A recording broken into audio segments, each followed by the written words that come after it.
So tonight we are starting session 1 of Crisis, Loss, and Trauma Counseling. I want to cover the syllabus real quickly.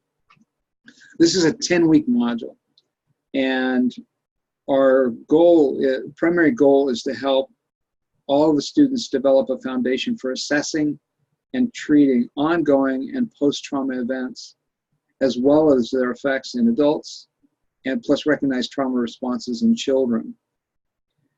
We also want to accomplish familiarization for all of you with a variety of crisis and trauma events experienced by counselees who seek help from pastors and biblical counselors as which is provided.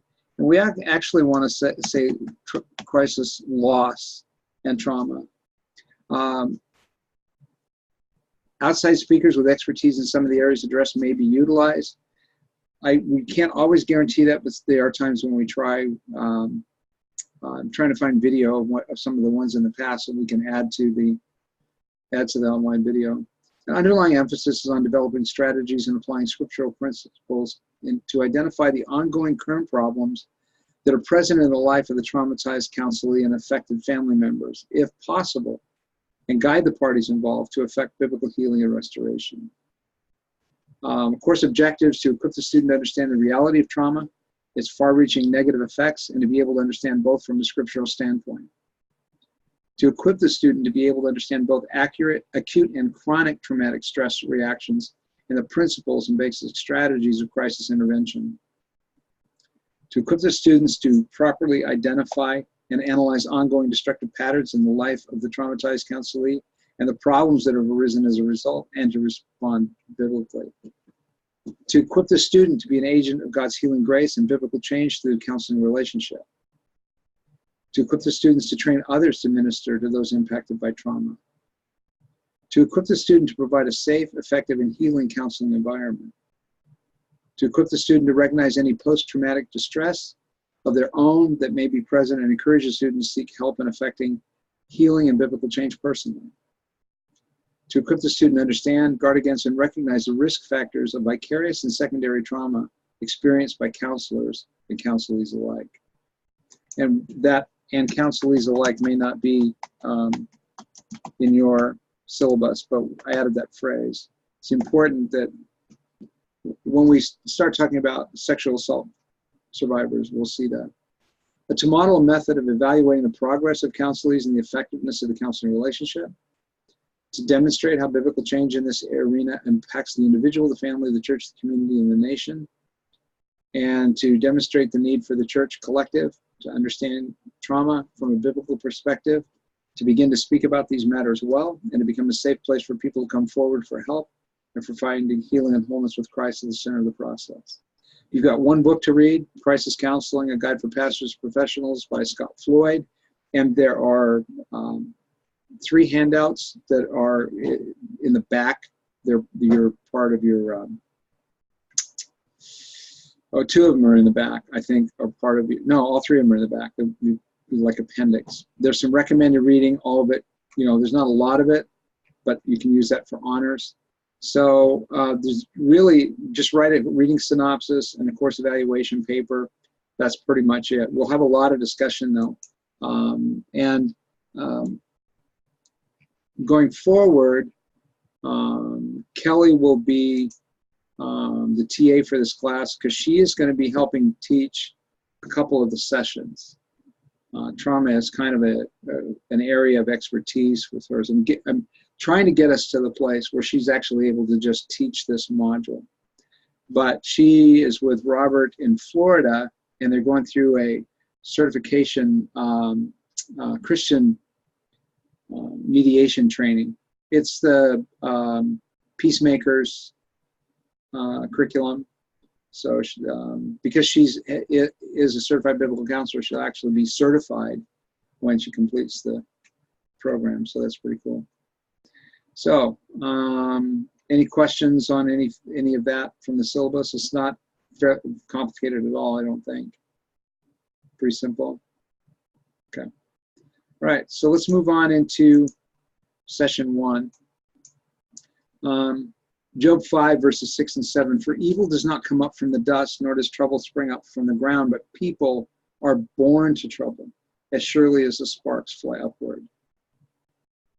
Caring for hurting individuals and pointing them toward God's best solutions is part and parcel of the Christian life.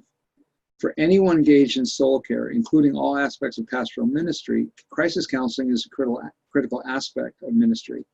And perhaps one of the most often overlooked yet most defining features of authentic Christianity is its inherent and Christ-commanded one anothering. From reading of the upper room experience of Jesus and the disciples on the night he was betrayed, we discover that Jesus defined how anyone and everyone would know who his disciples were from then on. And that's the new commandment I give you in John 13. Should say verse 34 and 35, not 14 and 15. Interesting, huh? Catch the typos as you go. When it comes to crisis and trauma counseling, many well-intentioned mistakes are made by those in ministry who are unprepared for what those kinds of needs bring with them. The result is often harmful, sometimes even bordering on malfeasance. Crises arise in the life of everyone. It's not only known to us by the way of human experience, it was foretold to us by God as part of his judgment oracle to Adam and Eve in Genesis 3. While not all crises result in trauma, all traumas are a result of and or result in crisis. So for the purpose of this module, we're using this working definition.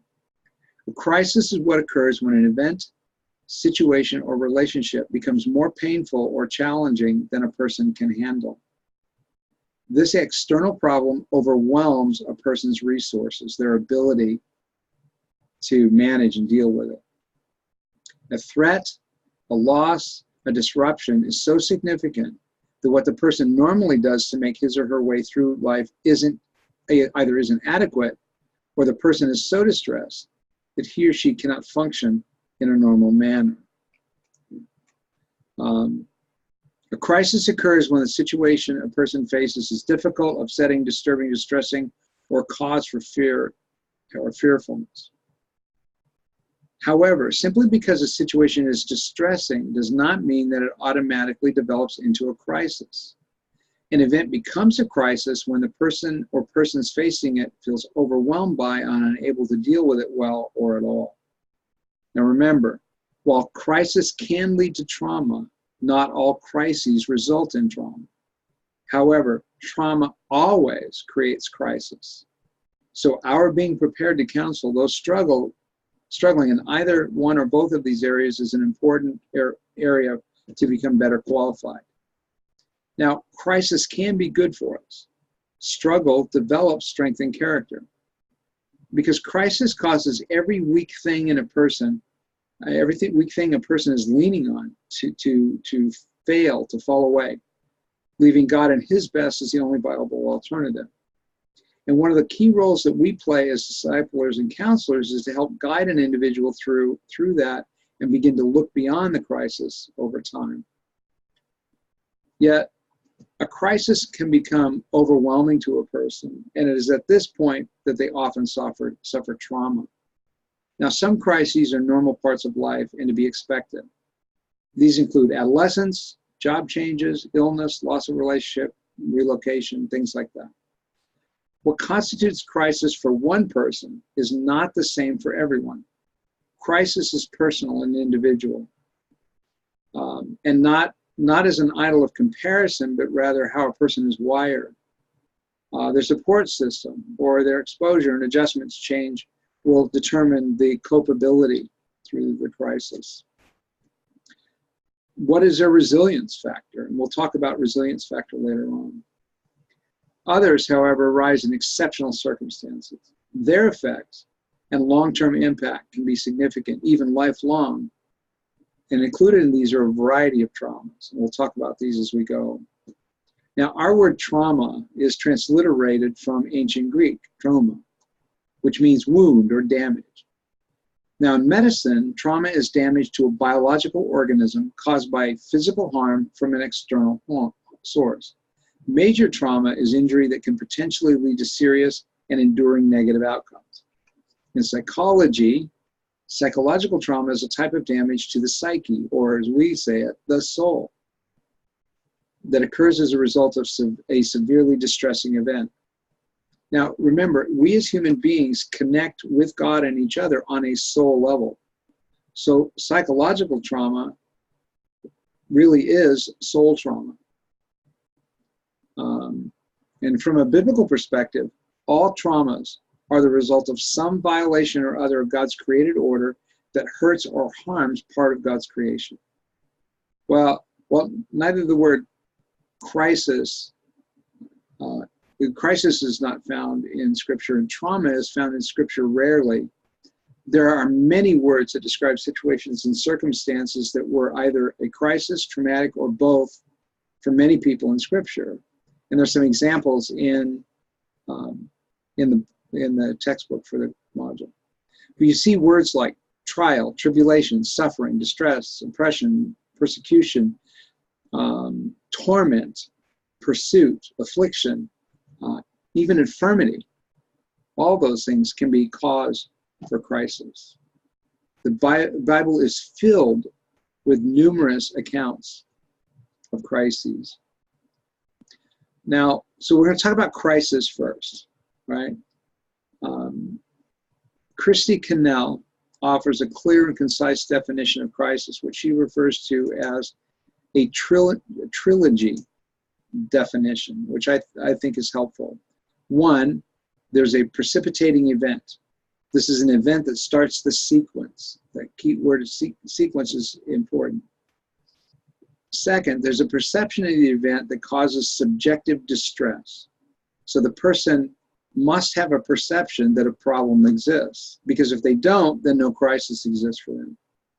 And third, the failure of a person's usual coping methods, which causes a person to experience the precipitating event to function at a lower level than before the event. In other words, the person's regular methods of dealing with problematic situations are not effective. They just don't work.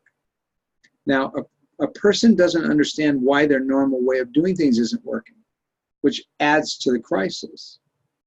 The thing is that it isn't working because what they're facing isn't normal.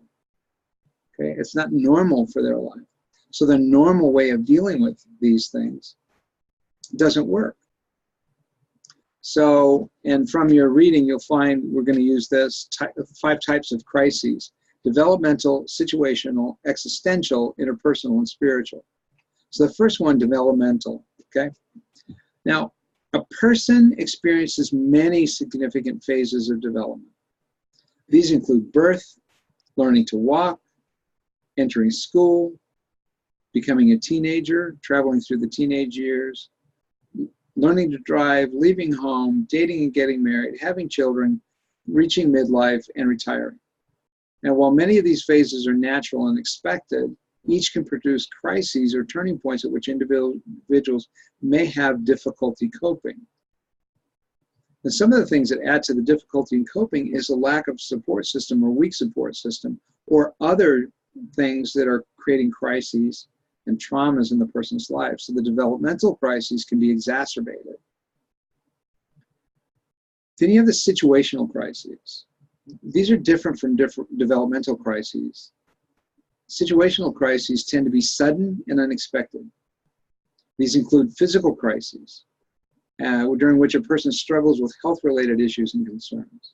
And that can be anything from an accident that causes a physical problem, a broken arm, or concussion, or even more significant. And another example would be an economic crisis, during which a person faces financial difficulties, sudden loss of a job. That's a situational crisis. Now, this category would include any other event over which a person has little or no control, and it challenges the person's ability to cope. Abandonment and abuse fall into this category, as do disasters and traumatic loss. We're going to talk more about traumatic loss later on. Then we have the existential crises. These are crises that impact a person's beliefs about the world and how it works or how it's supposed to work. Those would be considered existential. In essence, they strike at the level where human existence is considered and understood. Existential. An existential crisis includes inner conflicts and anxieties that accompany important human issues of purpose, responsibility, independence, freedom, and commitment. And when we're dealing with developing curriculum now for crisis of war, consequences of war, one of the things we find from people who are combat veterans, you have existential crises that they often face and struggle with. Okay. Then there's the interpersonal crises. Numerous crises occur between individuals or groups of individuals. These most often happen in close relationships and can be an outgrowth of unresolved conflict or of difficulty communicating effectively. Interpersonal crises can lead to either positive or negative outcomes, including relationship growth, relationship strain, or relationship termination. And one of the things that intensifies the crisis is the value that is placed on that relationship. The lower the value placed in the relationship, the less the sense of crisis. But the greater the sense of value, the greater the sense of crisis. Because remember, crisis often includes the factor of facing potential loss. And when we get into talking about loss, that's a significant conversation. And then you have the spiritual crises. Individuals may experience spiritual crises when they wrestle with issues of faith, with some significant aspect of religious life, or with questions about spiritual matters. A spiritual crisis has the potential to lead a person into a deeper, more intimate relationship with God, or may result in a person's turning away from God altogether. In some instances, a crisis may precipitate a decision to follow Christ, as was the case for Saul of Tarsus in Acts chapter 9, or for the Philippian jailer in Acts 16. But then you have many stories of people who faced a crisis of faith and they abandoned the faith. So if you look at your study guide, you've got a diagram that says crisis impact factors, right? So you see the crisis event, then you have the person, then you have the outcomes that are positive or negative. So the crisis event, you have the rate of onset. So how fast did this take place? When did it start? When did it culminate? So it's the timing of it and how fast it happens. Okay. Then there's severity. And remember, severity can be very subjective. Like if you have somebody that survived some pretty, let's say their home was lost in a fire when they were a child, okay, and they had absolutely no idea what was going on. There was significant loss, and it affected them for the rest of their life. When they face another house fire, they'll either know what to do and know how to adjust to what's happening, escape, survive, and recognize the loss but not be devastated by it. Or on the other side of that, because of other things that happened during that loss, it can be even more traumatic than the first one. So there's so many factors, we kind of joke that some of the training that some of us went through, that their whole thing was, if we can kill you here, you wouldn't survive anyway. So I figure once you survive that, you can survive anything, right? So, which is, it's kind of true. It's like, yeah, I've faced stuff worse than this. It's no big deal, right? So then we have the, so you've got rate of onset, severity, And then you've got the duration. How long does it last? Does it seem like there's going to be an end to it? Think about someone who's a prisoner of war or someone who's been kidnapped. Okay? The open-ended question of how long is this going to last can create such a sense of crisis that even being abducted is traumatic in itself. But the ongoing crisis, something's got to give. And there can be such a complete breakdown in their ability to manage life after that. But yet, on the other hand, you can have someone who's mom's late picking her up from kindergarten, right? And she panics and she's freaked out. She may never forget that, right? She may always be afraid mom's going to abandon her. She felt abandoned, right? But yet another child in the same circumstance, no big deal, right? So again, how long does this last? And all, the other factors that go with it. And then the losses that are produced. Loss is such a significant factor when it comes to crisis and trauma.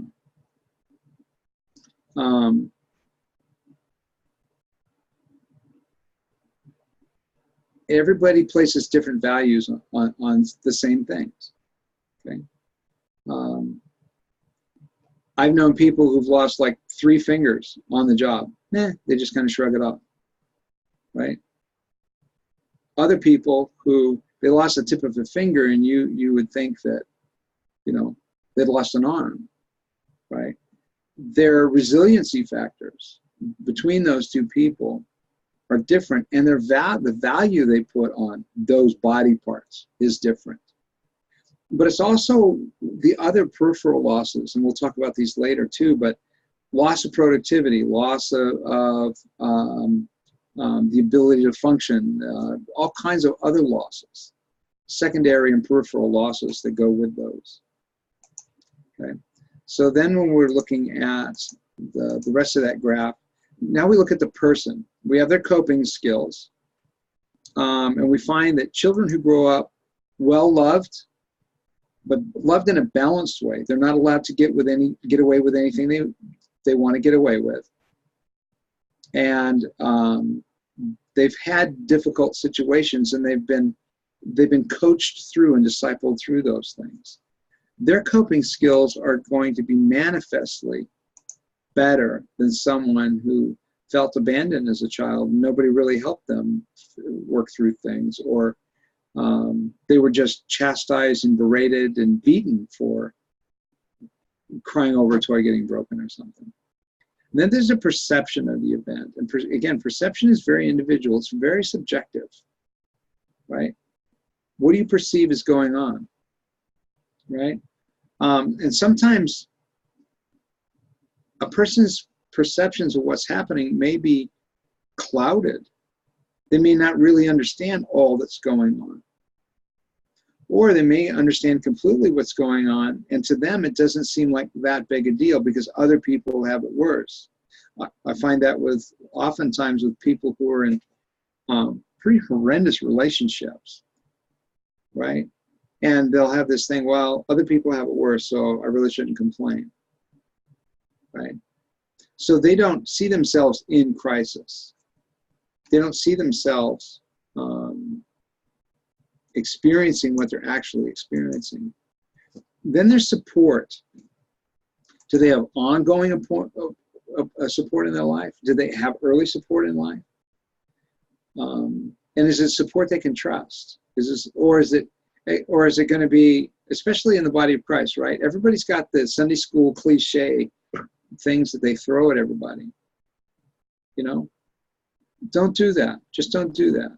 I really wish really wish there was a light that went on at people's foreheads when they're about ready to say one of those things, so we could just jump on them and cover their mouths so they couldn't say it. You know what I mean? because that can do more harm than good, right?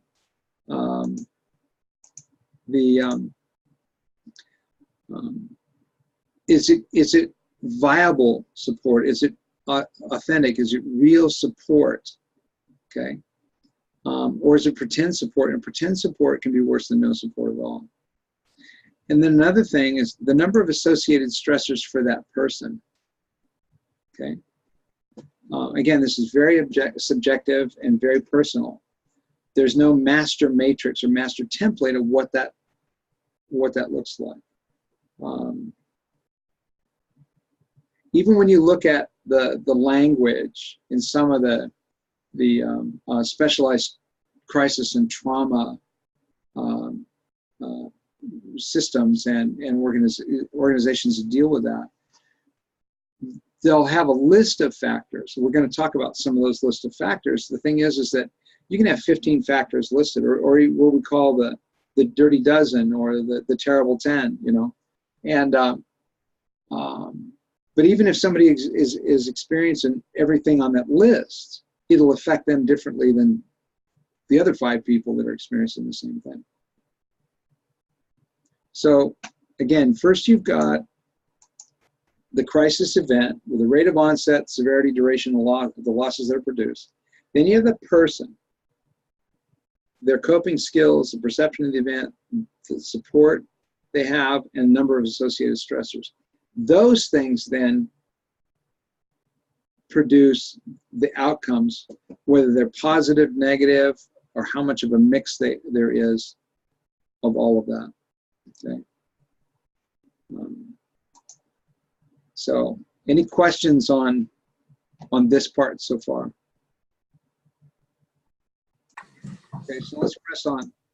Yes. So before we delve into a review and discussion of trauma and traumatic loss, we need to spend a few minutes discussing loss and grief. So we want to talk about personal loss to start with. Simply put, loss is a separation from or removal of something meaningful to an individual. Something is taken away from a person in such a manner that generally the person is not able to retrieve it. Okay? So the 4 key elements to personal loss are focus, value, means, and permanence. So the first is the focus. Someone or something has been lost. This is the focus of the loss. Okay? Who or what is it that's been lost? This is the focus. Okay? And these other factors tie in with that, and we'll talk about this a little bit more. The second is value. So the more valuable or meaningful the person or object is that's been lost, the more significant the sense of loss and the greater the impact. People will often willingly sacrifice something of value in order to gain something of greater value. Okay, when this exchange is not a factor, the loss then is significant. So I don't mind losing sleep in order to get up 45 minutes earlier and get some time with the Lord in the morning. I lose sleep, right? I am willing to give that up. I'm willing to give up eating sugary foods in order to be healthier. I'm willing to give up this toxic relationship in order to be able to have enjoy the healthy relationships I have with others. So that sense of loss, what's the value, right? The thing is that when there's no exchange, when this loss doesn't gain me something of greater value, that's when the value of the loss becomes significant. Does that make sense? The third is means.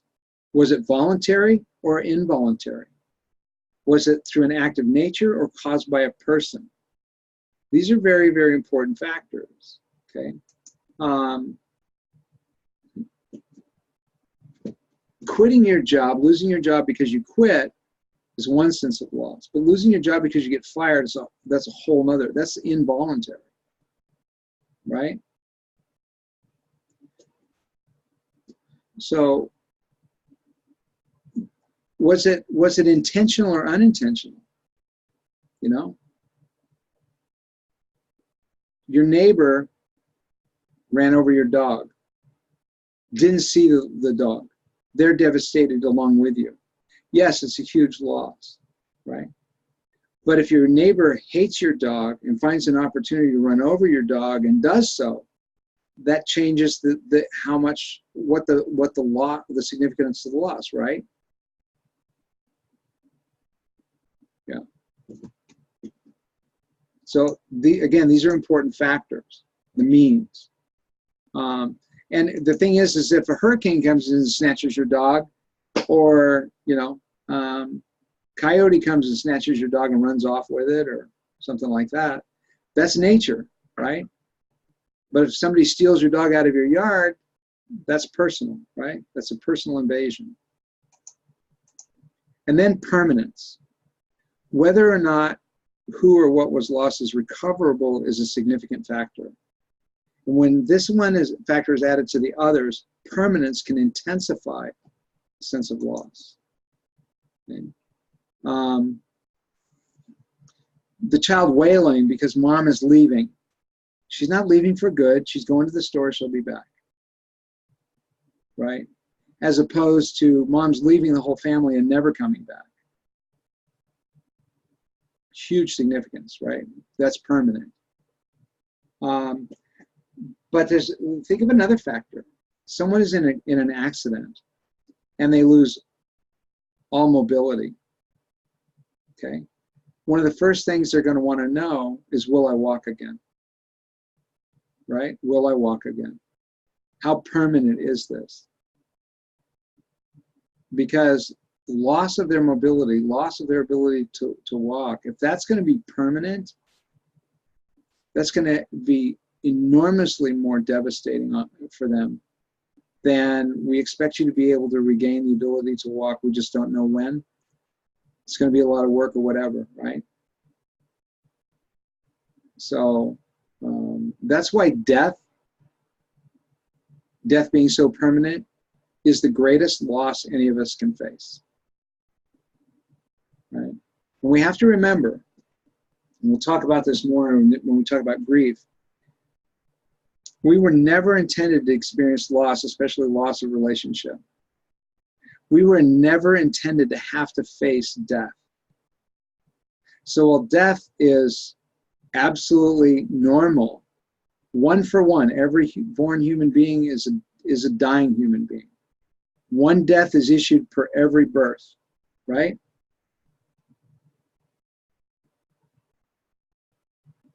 The thing is it's unnatural. It's the most unnatural thing for us to ever face. Remember, Jesus broke up every funeral he ever went to, including his own. Not a fan of funerals.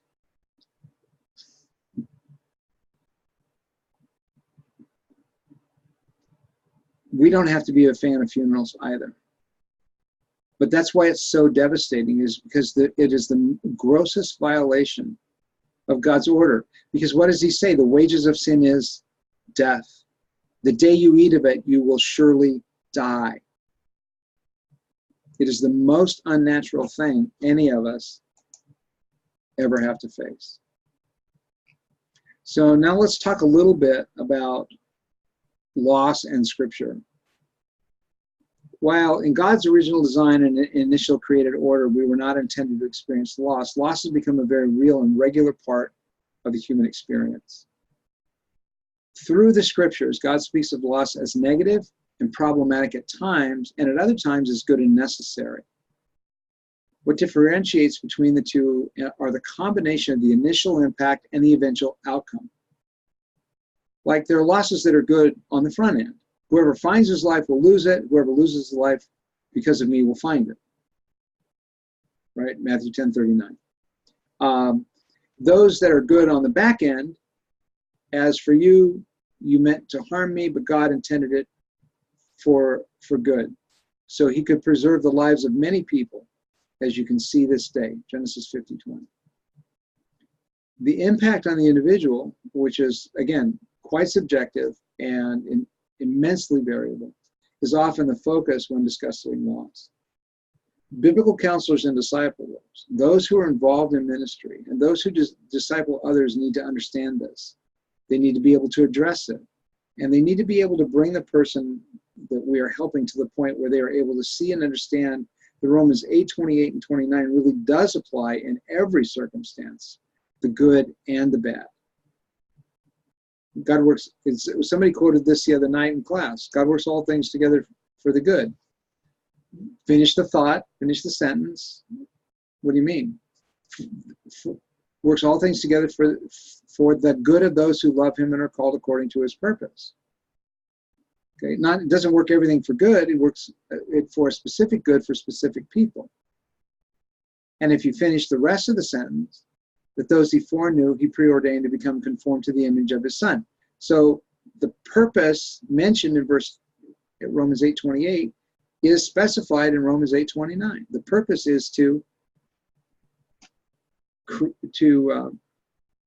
create in us the very character of Christ. We also need to be able to teach them and help them hold on to the truth that God is with them, has gone before them. And there's a point to it all, and that he will not allow them to be overcome by their loss to the point that they cannot survive it. I hope you have Deuteronomy 31:8. If you don't, that needs to be. Somehow it said Exodus 31:8. That's not it. Deuteronomy 31:8. You got 1 Corinthians 10:13, the one that everybody wants to quote that says, misquote, well, God won't let God won't make you face anything you can't endure. Now, when you've endured all you can, he will provide a way of escape. So when you've hit your capacity, but don't you wonder sometimes, Lord, are you sure that I can handle this? Are you sure I can, what, are you sure I'm not at capacity? Sometimes it feels like too much. Okay, what is the way of escape then that we have to look for? So I want to talk about characteristics and types of losses. Types of loss. So there are a variety of characteristics to loss that impact how a person experiences and adjusts to loss. There's the length of the onset, the significance, the cumulative effect, is it conscious or unconscious, reminder of other losses, voluntary or involuntary. Also, there are different types of losses: real, objective, abstract, subjective, imagined, potential, threatened, and ambiguous. So you have all these characteristics and types of loss that have a huge impact on how a person deals with the losses they experience in life and how they really are impacted by those things, whether it's short-term, long-term, whether it's more overwhelming than they can deal with and they check out, all those things. And for those of us who serve as instruments of God's grace and truth in the lives of others, understanding and helping people deal with loss always will be a significant part of that kind of service. Okay. So we're going to pause here. See if you have any questions. All right, so I want to go back and talk for a minute. I went over really quickly the characteristics and types of loss. So first thing we want to look at is like the length of the onset, right? Is it gradual or sudden? Is it somebody who's had a terminal illness who's gradually moving toward death, or is it a sudden death? Is it how big is it? What's the significance? Is it inconsequential, somewhat consequential, or enormous? Right? What's the cumulative effect? Because we've all known people who have lost a loved one, but we've also known people who've lost like 3 loved ones over the course of a year or a year and a half. that cumulative effect. Okay, or if there's multiple losses simultaneously, you know, like Hurricane Katrina, for example, there were people that lost entire families. They lost businesses, they lost homes, they lost neighbors. So there were multiple losses. And some of that was never recovered. Then there's the conscious or unconscious. I mean, sometimes there's not any doubt at all about how loss is affecting someone. But there's other losses that happen, and a person isn't really even aware of it. Sometimes till years later. We deal with that a lot when we're dealing with abuse survivors. They haven't even categorized this, or they haven't even qualified it as loss. You've got you've got the concrete loss of loss of a loved one. But think about this: you have a gal who loses her dad when she's 12 years old, right? But she has another sense of loss when she's starts dating, and then when she learns to drive, and then when she graduates high school, you know, going to the prom, and then when she goes off to college, and then when she gets married. And so there are ongoing losses that she's not even aware of or conscious of until she actually faces those, right? Then you got the reminder of other losses, okay? We know people that who've been confronted by infidelity on the part of a loved one, and it can remind them of finding out about their father or their mother's infidelity in their marriage, right? So you've got this dual loss kind of thing going on.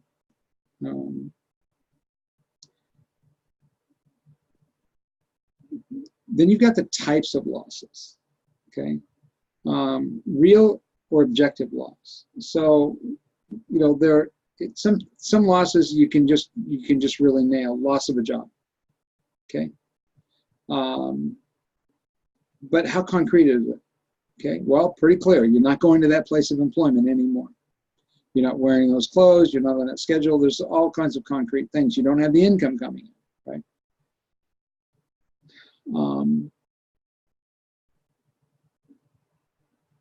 That's an immediate loss. It's real, and there's some objective things to it. But there's some things that are not quite so objective, and that's two people can lose their job at the same company the same day, and the significance of that will be greater for someone because that was a company that they'd wanted to work for from the time they were in high school. The other person just happened to fall into the job a year ago, right? So there's some subjective loss involved in that. And then you've got, again, abstract and subjective losses. So you've got,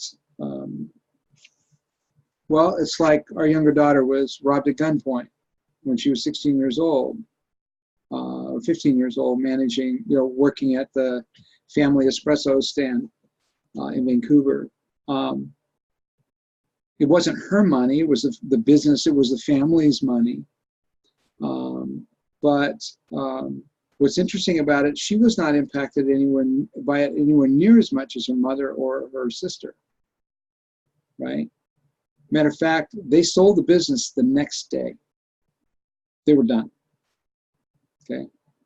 But the one who was robbed at gunpoint, it did not impact her the way it did the others, right? So there were some abstract things that happened that impacted mom and her sister that didn't impact her, and she experienced it firsthand. Then you have the imagined losses, right? And that's where anxiety kicks in, okay? You're afraid you're going to lose. You're afraid that something is going to happen. It's going to be this bad, right? And then it ends up not being what, but you're still facing a sense of loss through all of that. And it can be overwhelming. because our imaginations can just run rampant and wreak havoc. But then there's threatened loss, okay? These are sometimes the most difficult losses because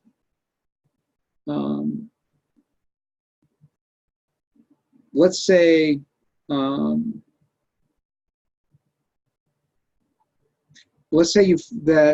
company you work for is going to lay off 23 employees out of 50. Well, that's almost half, right? You're looking at the possibility of being out of work. Okay, you don't know if it's actually going to happen or not, but it's looming, and it's almost a 50-50 chance, right? Now, the person who actually ends up getting laid off will experience real loss.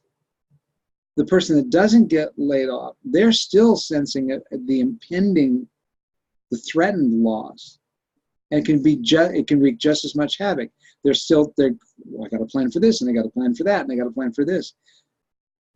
And again, when we talk about anxiety, remember, but there's also threatened losses that we find that are used coercively in abuse situations. If you tell anybody, I'm going to molest your sister too. Or if you tell anybody, I'm going to kill your whole family.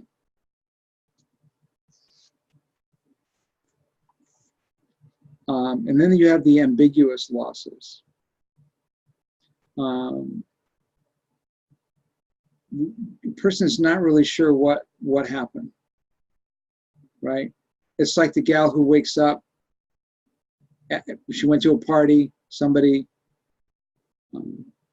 put something into her drink, and she wakes up, she knows something happened. Okay? She knows somebody did something to her, the evidence is there, but she has no recollection. She has no idea what actually happened. Or you have a child is abducted. Okay, well, there's a loss there, but is the child alive or dead?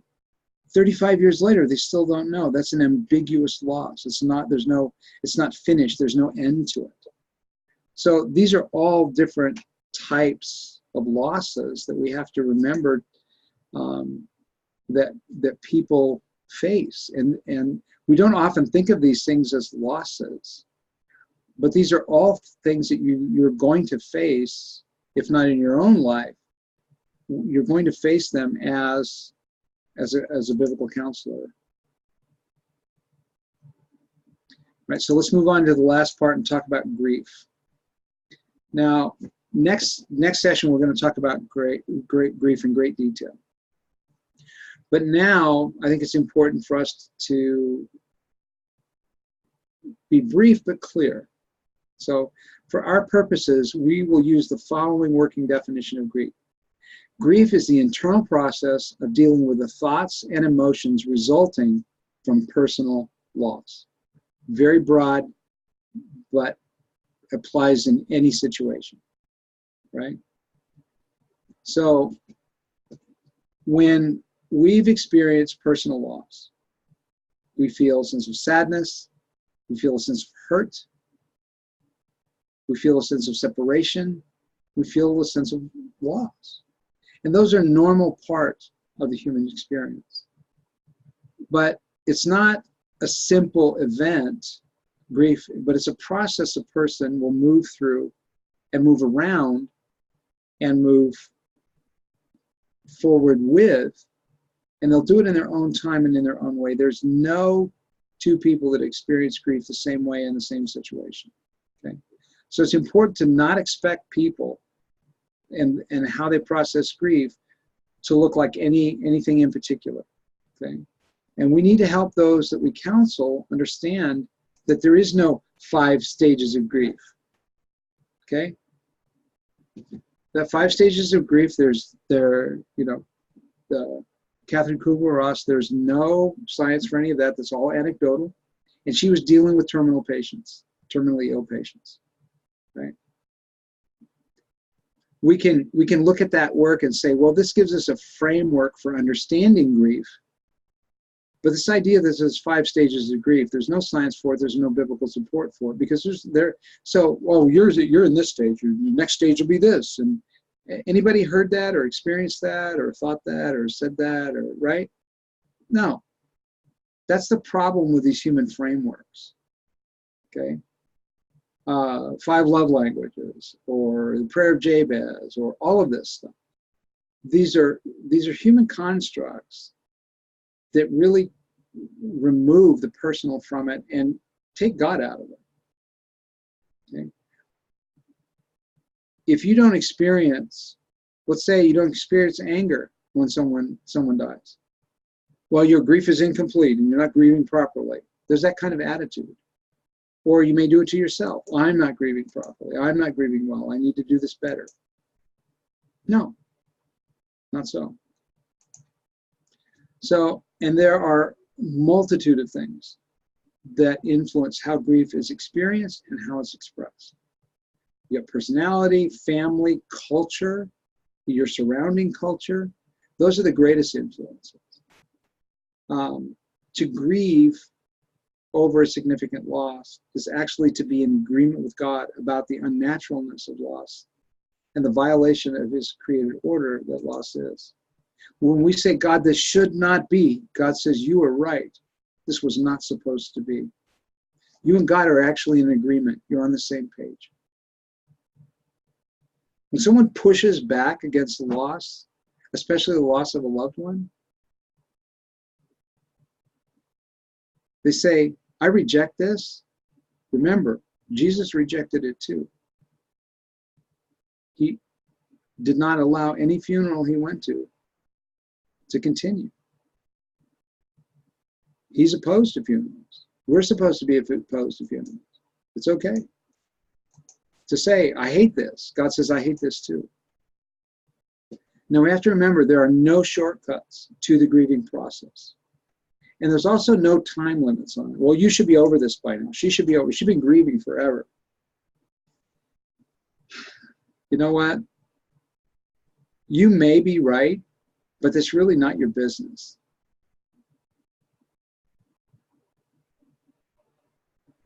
It's really not your business. You're to come alongside and comfort. You're to come alongside and walk with. You may get to the end of your capacity. You may say, you know what? I need a way of escape because I can't do this anymore. Okay. But you don't judge that person as not having grieved properly. Like I said, you may be right, but that's not your role. It's not my role. You know? We have to remember that we don't get past these things. We move forward with these things. Give me an example. One of the reasons we do funerals and memorial services is for the people who are left behind. Okay? It's a primary reason. We're going to celebrate their life. Well, they're not here, so they're going to miss the party. Right? It's for us. It's for those of us who are left behind. And it's a way for us to say, okay, this is the marker for me, if you will. And the place where I start to learn to adjust to life without this person in it any longer. I have to establish a new equilibrium, a new balance point. And that's what those are for. That's what the grieving process is for. Because remember, we connect with God and each other on a soul level. It is a rending of the soul that takes place when we lose a relationship, especially through death.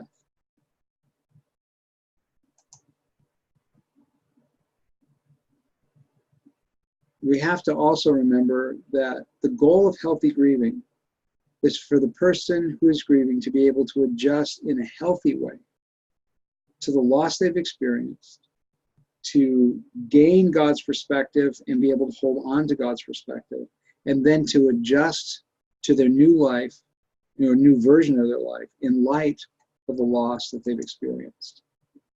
Okay? none of this stuff happens quickly. We have to be prepared for this to take time. And we have to be prepared for us to kind of spiral through. There'll be times when the sense of grief is greatly relieved, and other times when it's just suddenly devastating. You just people are surprised by tears long after they've experienced a loss. It just hits them afresh. Some kind of reminder that it was like it was yesterday that the loss happened, right? So there is no normal, there's no master matrix for what grief is supposed to look like or how long it takes. Because once we've lost someone, they are lost to us for the rest of our lives. We will be carrying a sense of loss, a rupture in our soul for the rest of our lives. Now, we can adjust to it, we can adapt to it, but it never completely goes away.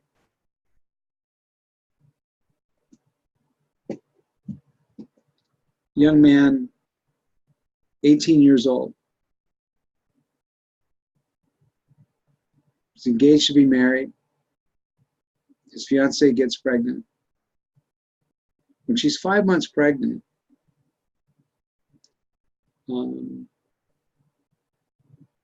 she's in a car accident. Somebody lost control of their vehicle, hit her vehicle, drove it over an embankment, and she and the unborn baby were dead, were killed. Okay.